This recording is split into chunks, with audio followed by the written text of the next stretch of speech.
All right, the bottom one is stuck in there. We can't get it out, so. All right, Andy, your professional opinion. Should I just try and ease it out, or should I get a running start and yank it out? I know which one would be more entertaining.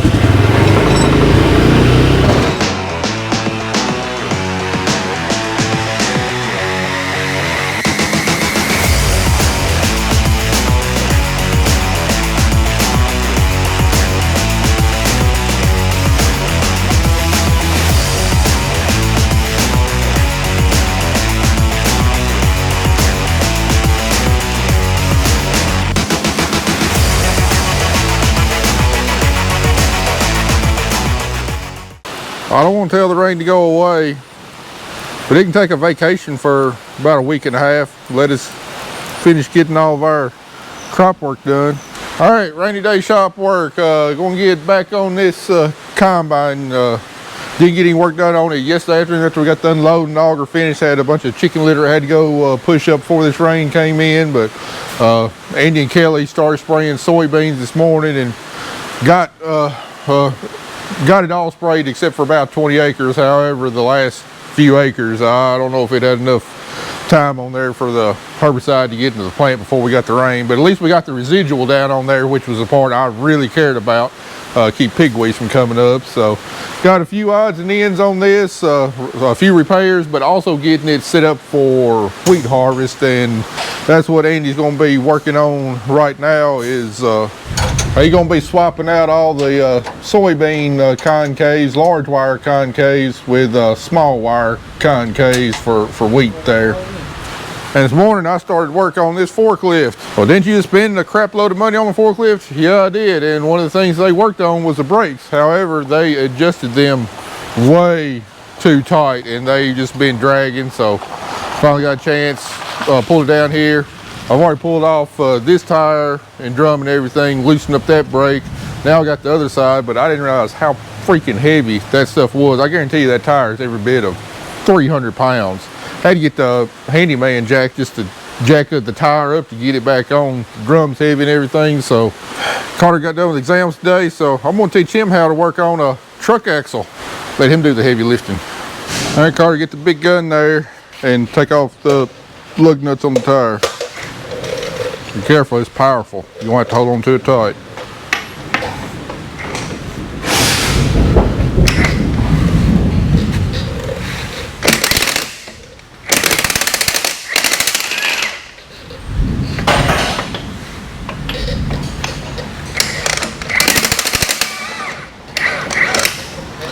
All right, that tire is about 300 pounds. So pull it off and be careful.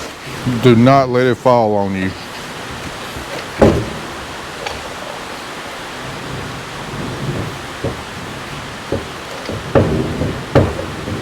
Better get those feet out of the way.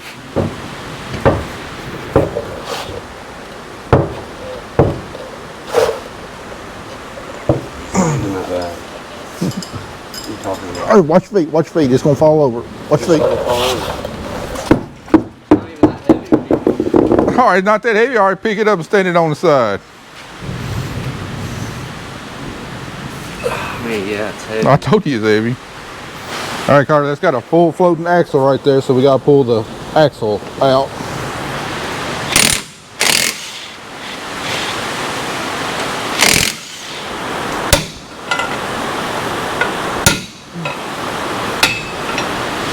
I broke the axle loose, pull the axle on out now. Now grab the other end, that's about to fall out. Alright, now we gotta pull this bolt out off of this retaining ring. The retaining ring comes off, and then we'll loosen the nut up and pull the nut off, and then the bearing and seal will come out, the drum will come off.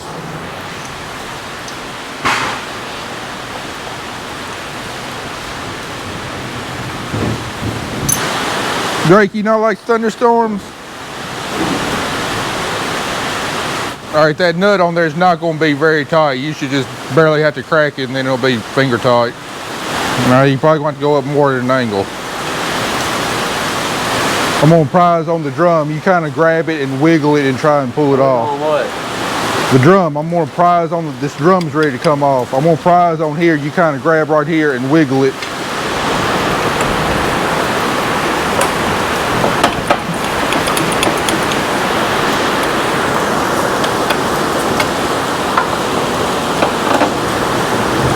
That one ain't near as bad as the other one. All right, grab it, pick it up, and set it off. Wow, it's heavy. I know it's heavy. You're gonna have to like stand in there and like grab around here. Oh boy, yeah.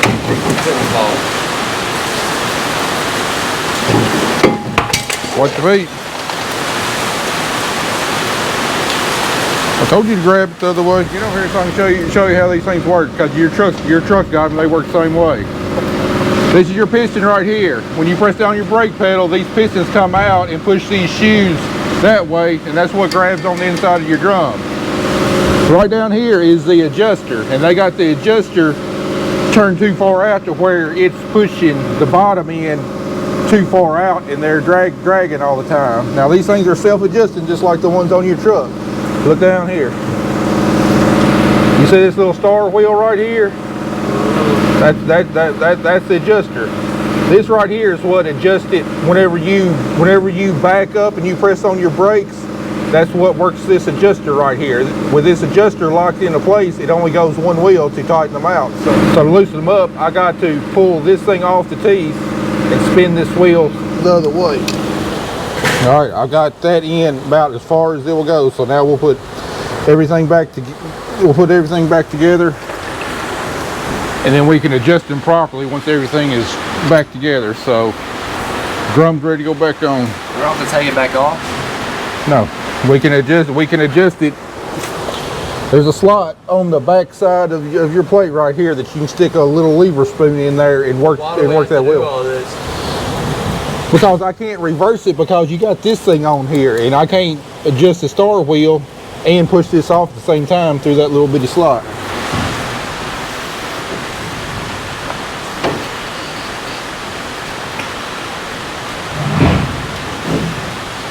There you go.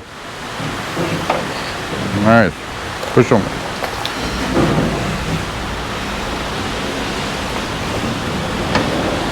All right, you got it up on the first bearing. Now this bearing is ready to go on there. Stick it on the shaft and push it up in there. Like that? Yep. All right, now take your hammer and punch right there on the flat side of the bearing. Just tap it to get it to go all the way in.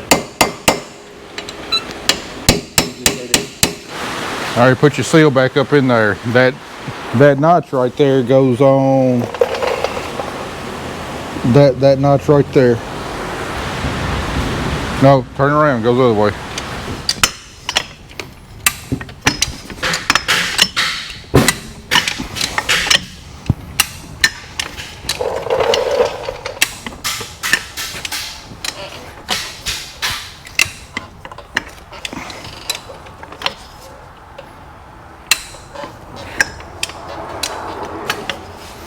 Alright, hold up.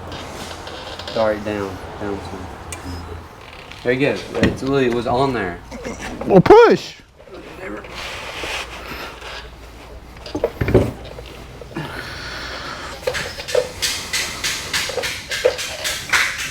Push the bottom. See? All right, get some look what's on there. Needs me tightening? Yeah. I mean, you can pull down the trigger, but don't sit there and hammer on it real hard. Oh. Like that's tight enough? Well, you have to go back for that one, but for now, yes, that's plenty tight. I think it's got 2,000 foot-pounds of torque. You'll snap them off in a hurry. That's 2,000 what? 2,000 pounds of torque. I don't believe it.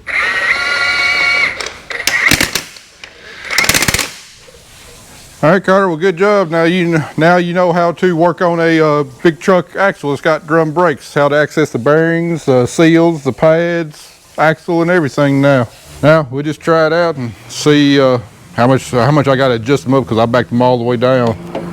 Yeah, I'm gonna do some adjusting. That's still a heck of a lot better than dragging right now, though. Andy and I made pretty good progress on the combine so far. Got our shoe drive belt replaced, wiring harness fixed, Got a clean grain elevator belt replaced. This pulley got a new key in it, new bolts. Andy was up here working on the inspection I had. Said I needed to replace the serpentine belt there on the engine, and also the tensioner was bad.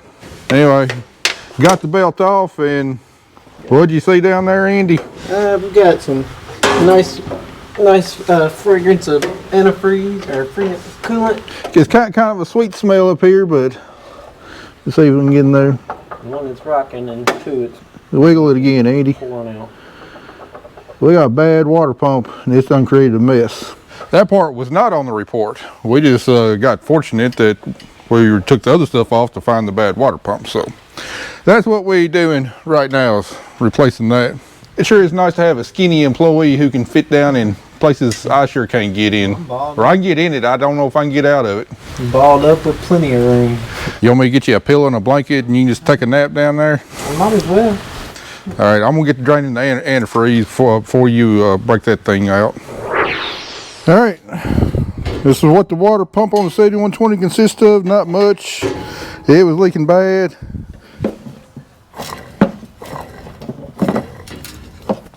Hear that bearing? Doesn't sound good. And then here's the belt tensioner. It was halfway froze up. You can see where I broke a chunk out of it. The pull handle, trying to get it to loosen up. So we got those parts ordered. Be a couple days before we get back on this part of the combine anyway. Well, Andy, at least it came in here under its own power. Yeah. It may take up the shop for just a little while, but It's not going to stay in here as long as that fertilizer buggy did. And speaking of more breakdowns, the fastener to my GoPro clamp just broke. Everything dropping like flies around here. I hope I don't drop like anything here in a second.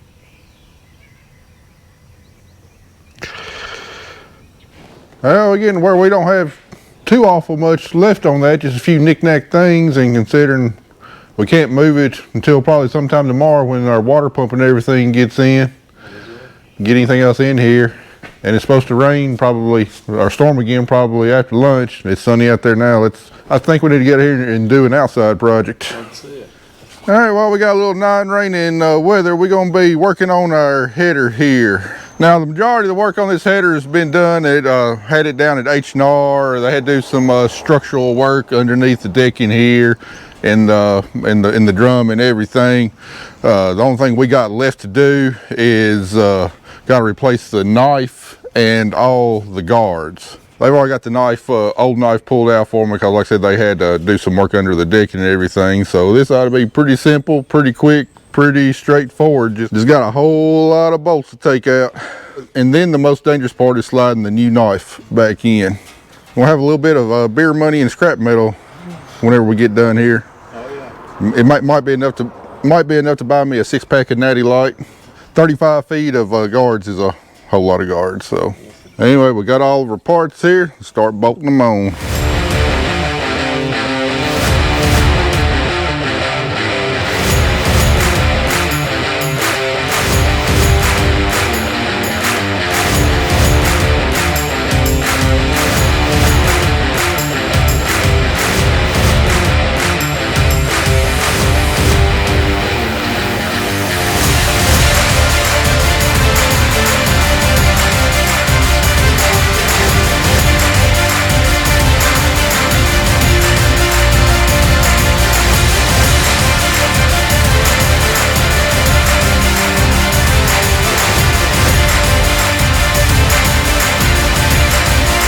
All right, we got all our guards on, got our knife section assembled. Time to slide it in.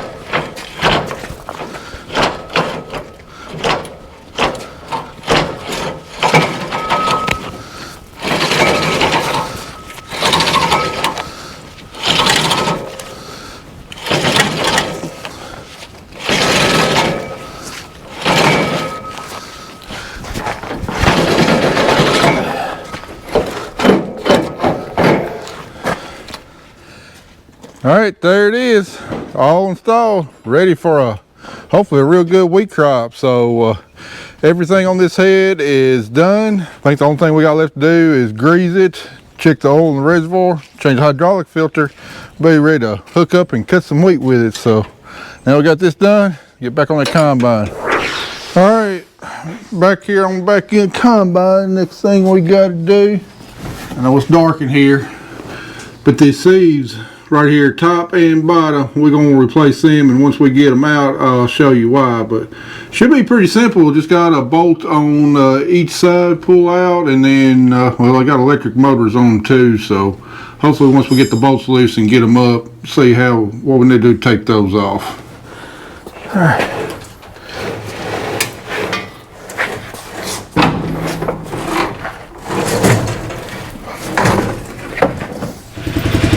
All right, the bottom one is stuck in there. We can't get it out, so we're going to use a little persuasion. All right, Andy, your professional opinion. Should I just try and ease it out, or should I get a running start and yank it out? I was just thinking about that in my head. I know which one would be more entertaining. I say let's do the one that would be a little bit more fun. I mean, it's not like we're going to be saving and reusing it. Anymore. All right, Andy, stand clear. Kids, do not try this at home.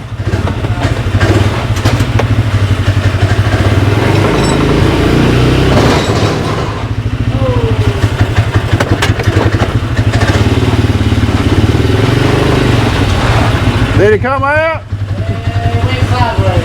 Oh no. All right, y'all come out now.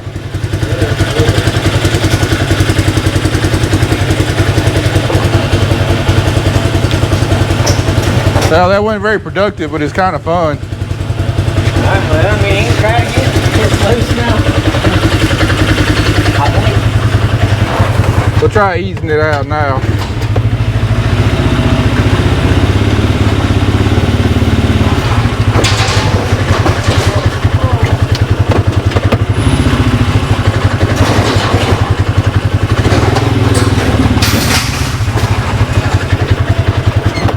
All right, that's what's left of the bottom one. It's not quite square anymore, I don't believe. But it's not like we're going to save it anyway. Out of both the top and the bottom, this one was, the bottom was definitely the worst. See, we're missing some slats in here, missing another one right here.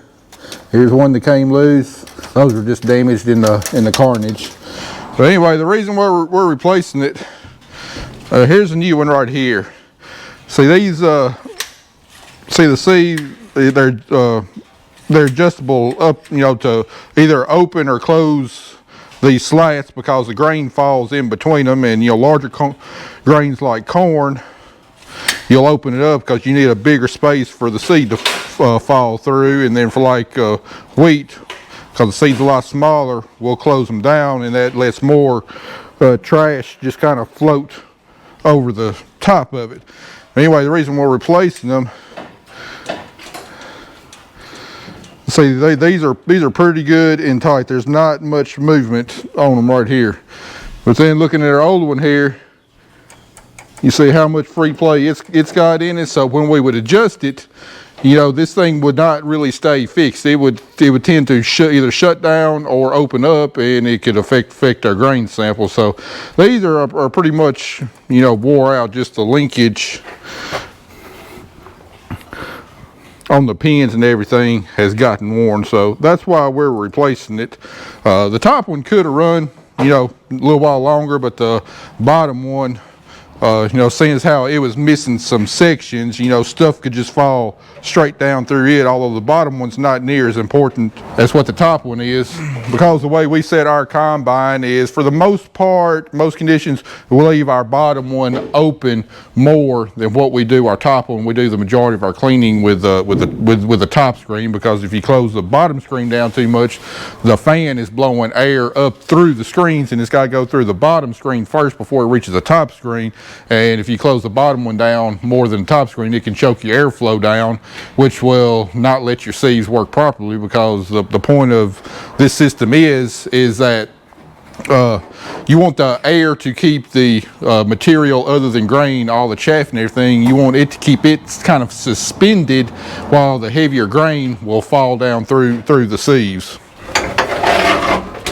So anyway, here's what the back end of the combine looks like without the sieves in there. And the reason they was so hard to come out, you see all this dirt and kind of rust where they was sitting, they was just stuck in there. So we're going to clean it up real good with a wire brush, and new ones ought to go back in a whole lot easier. But anyway, kind of the way it works is, you see the bottom of underneath the rotor is right up there, throws the grain out, comes on to active grain pan, starts stratifying the grain. Heavier grain sinks to the bottom, the chaff and stuff kind of rises to the top. Then we got our pre-sieve here, and then stuff kind of comes onto the upper sieve, and the grain that falls through the upper sieve lands on this pan, runs down to that auger right there. That's our clean grain auger.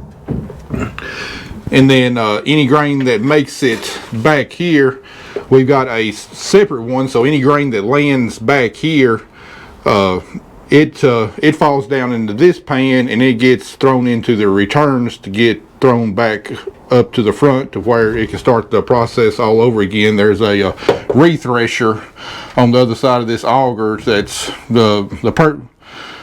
you know, theoretically, it's supposed to thresh, you know, like any heads or pods of soybeans or whatnot that may get caught in there, and then hopefully thresh it and then recirculate it through, whereas the grain, when it gets back here again, can go through the clean grain elevator, and the chaff and stuff can get ejected out the back here.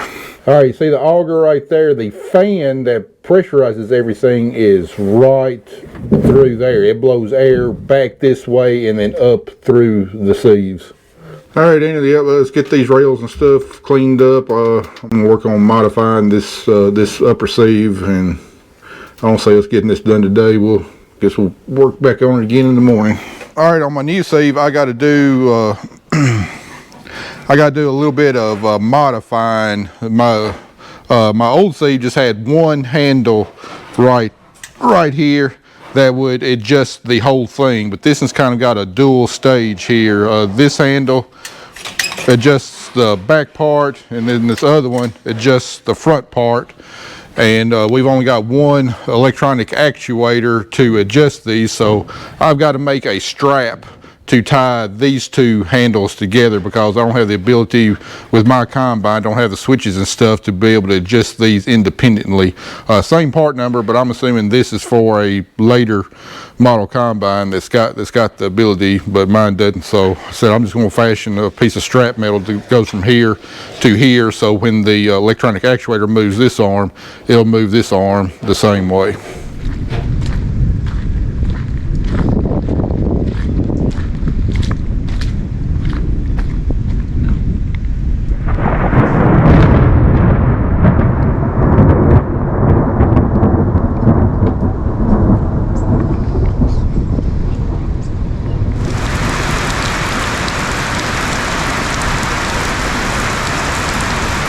Tell you what, that decision not to begin replaying this week looking pretty smart, ain't it? That was a pretty good decision.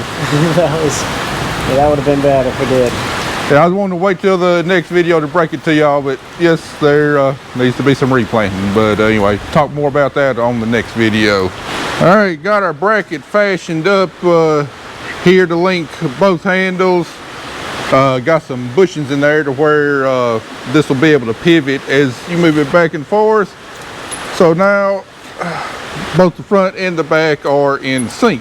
Ideally, I would love the option to adjust the rear of the chafer separately, just to open it up a little bit more in case any grain does make it to the back. It's got a greater chance of falling through, but like I said, I don't have the option on my combine to be able to adjust it electronically the way I can the main part of the chaffer, and there's no brackets or anything right here to be able to lock it in. So yeah, I could adjust it manually, but the moving the chafer back and forth would probably wind up either it would wind up adjusting itself with no way to lock it in. So we got it tied together. I think that's going to work pretty dang good. So now we got that done, and Andy's got the inside of the combine cleaned up. It's time to start putting these things back in.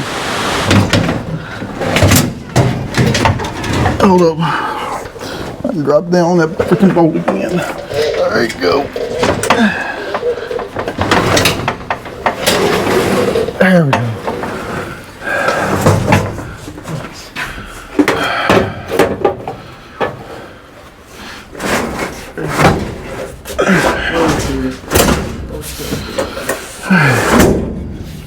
Alright, once we got started, wasn't bad. Wasn't too bad.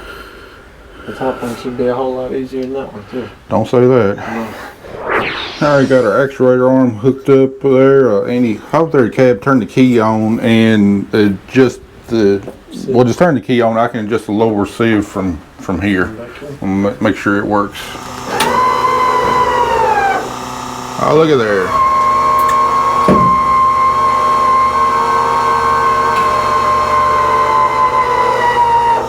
Oh yeah, just like you should.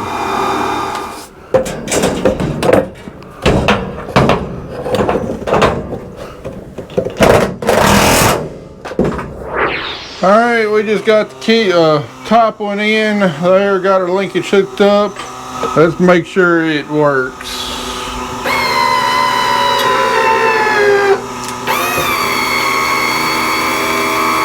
Look at there. Both the front and back are adjusting at the same time. Alright, you shut it off. Alright, Andy, now we got that done. We got this shaker pan loose. Those bushings right there, got some wear in them. Got 2 new ones. Go ahead and slap them on. Those black triangle Yeah, pieces. black triangle pieces. Maybe all the storms have finally passed. And maybe we can finally get this sucker wrapped up and out of here today too. Well, today's Memorial Day, and I know it's going to be several weeks after Memorial Day before y'all see this, but just want to give all the veterans out there, all the active armed forces out there, everybody that has worked to keep this country safe. I just want to give y'all a big thanks from the bottom of our heart. Everybody that works on this farm, we deeply appreciate all the dedication and sacrifice y'all have made to keeping this country safe. And I really hope y'all were able to enjoy your Memorial Day, because without y'all, everything that we do, everything that everybody else does out there would not be possible if we did not have y'all out there watching over this country and protecting us from all enemies, both foreign and domestic. We really appreciate it, guys. All right, we got our water pump in, and Andy's traveling back from Alabama on this Memorial Day, so I got my other skinny person out here. Carter, you gotta climb over there behind the engine. Right now? Yep. Don't step on anything you're not supposed to step on.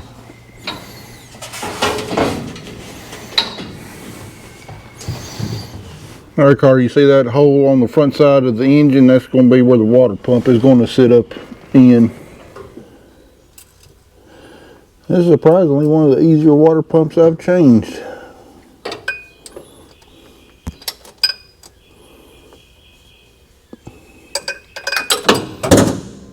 Oh, good job there. All right, we finally got this area of the engine buttoned down. New water pump, new belt tensioner, serpentine belt, a new AC belt, and then got the other 3 belts back on, and this part is done right here. Just got a couple more odds and ends to do. All right, one of the last things we're going to do is got some bushings on our arms for our sieves. We're going to have to replace, starting to get wore out. Here's one we took off before. You see how that bushing's pretty much toast right there. We got a new arm. We'll press some new bushings on there. Oh, microfiber towel getting close. Way better. Way better.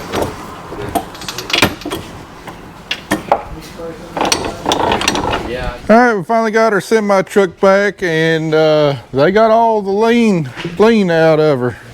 She's sitting straight now. What they did, like I thought.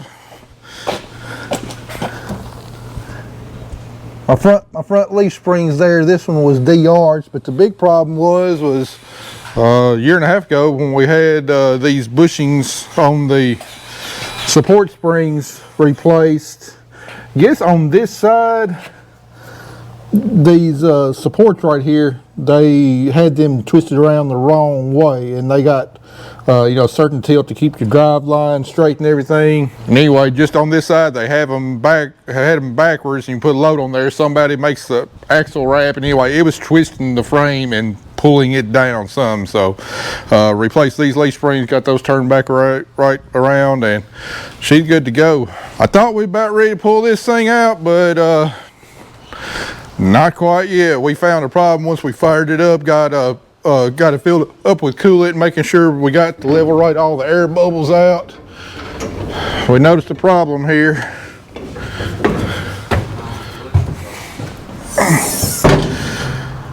On the valve cover gasket, it was seeping out oil right here, and took the valve cover off. And the gasket, we reused the old gasket, but I guess when we put it back on, we cut it a little bit, and it was seeping out. So got a new one of those ordered. No big deal on that. Just aggravating that this thing is still taking up space in my shop, and we need to be getting other things in here. So anyway, we get that fixed. This sucker ought to be ready to go cut some wheat. So we'll go ahead and end this video right here. Hadn't mentioned in a while, y'all want to support us, our farm, don't forget about our online store, www.farmmerchbin.com. Got several others on there, Dylan Joyce Farms, Thomas Farms TN, Croc Critic, Chronicles Kayla, a lot of your local favorite channels. So y'all want to support us, be sure to go hit them up, get some of our merchandise. Got some real high quality stuff there. So anyway guys, appreciate y'all watching. See you in the next one.